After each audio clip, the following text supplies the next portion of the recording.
ये क्या लिखे हैं? अंगूर।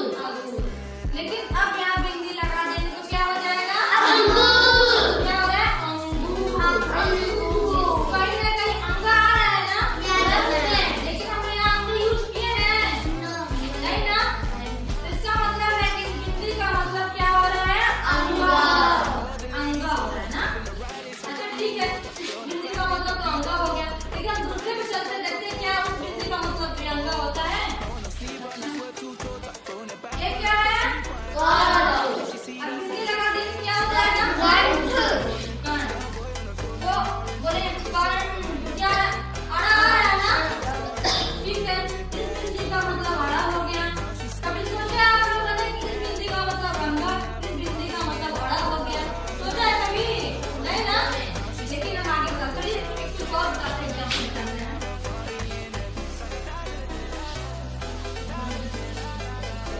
ये क्या है?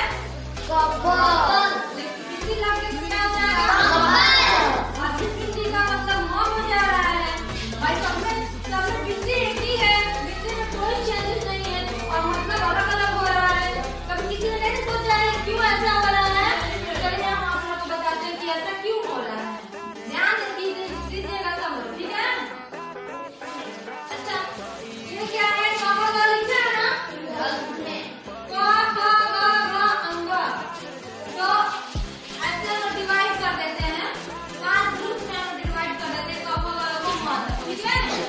तो इसको हम लोग चौवर कहेंगे क्योंकि ये चौ वाला है ना, ये चौ वाला है, इसको हम चौवर कहेंगे। इसका है जो चौवर वाला कहेंगे, ये चौवर कहेंगे, पौवर है तो पौवर कहेंगे। हम लोग जैसे आगे वाले क्लास में जाएंगे तो इसके बारे में गहन अध्ययन होगा, इसके बारे में अच्छे से बताएंगे, लेकिन अभी आप लोग छोटे हैं तो हम लोग छोटे में बताएंगे, ठीक है? तो इस कवर का ये 5वां अक्षर है, ठीक है? ये संतरे का 5वां अक्षर हम ले लेते हैं। इसी बिंदी का यहाँ यूज किया गया था, जो बताया है ना, इसी बिंदी का सब यहाँ यूज किया गया था। चलिए एग्जाम्पल पहला क्या था? अंगूर था ना? चलिए हम अंगूर पे बताते हैं। ये अंगूर है, ठीक? तो इस बिंदी का मतलब क्या हो रहा था? अंगा हो रहा था ना? तो हम लोग बिंदी के ठीक आगे वाला अक्षर देखते हैं कि वो आगे वाला अक्षर क्या है? ग है। तो इस ग को हम लोग चेक करेंगे कि किस वाले वर्ड में है, किस वाले में है? तो इसका कवर का 5वां अक्षर क्या है? इसीलिए इस बिंदी का मतलब क्या हो रहा था? अंगा। इसको हम लोग ऐसे भी लिख सकते हैं, ऐसे भी लिख सकते हैं, ये भी सही है, ठीक? ऐसे भी हम लोग लिख सकते हैं, ऐसे भी हम लिख सकते हैं, ये भी सही है।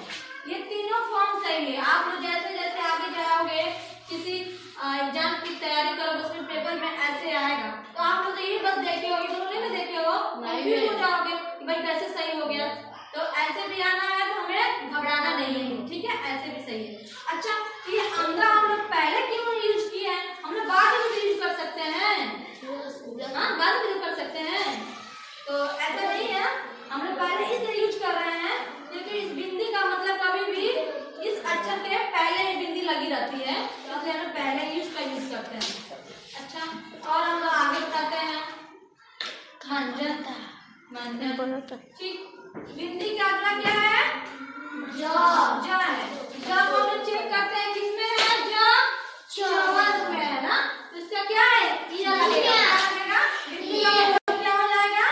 इया। तो हम लिखेंगे ऐसे इया और ज अना, ये भी सही है। मंजन भी सही है, ठीक है? ये भी गलत नहीं, ये भी सही है। अब क्या है? चलिए हम लोग कंठ लिखते हैं, कंठ लिखते हैं। इस बिंदी के ठीक आगे क्या है? ठ है। ठ किसमें है? टवर में है, तो बिंदी का मतलब क्या हो जाएगा? आड़ा ना?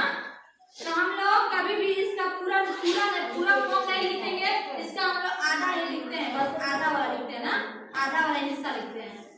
तो इसका आधा अक्षर लिखेंगे तो क्या हो जाएगा? कंठ हो जाएगा, ठीक? ये क्या है? चलिए अब लिखते हैं हम लोग नंद लिखते हैं। नंद पे बिंदी का आगे क्या है? द देखते हैं किसमें है? तवर का क्या हो जाएगा? बिंदी का क्या हो जाएगा? तो हम लोग ऐसे लिख सकते हैं नंद।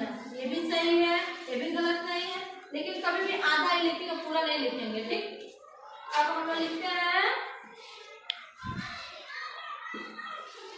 कंबल पे करते हैं। ठीक, तो देखते हैं बिंदी के आगे क्या है? तो ब है इसमें कवर में है ना, तो कवर का पांचवा क्या है? यानी इस बिंदी का मतलब क्या हो गया? तो इसको हमने ऐसे भी लिख सकते हैं कंबल। आ गया ना सबको समझ में?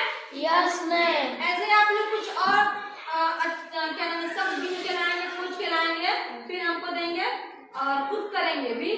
ठीक है, देखिए सबको समझ में आया है कि नहीं आया है?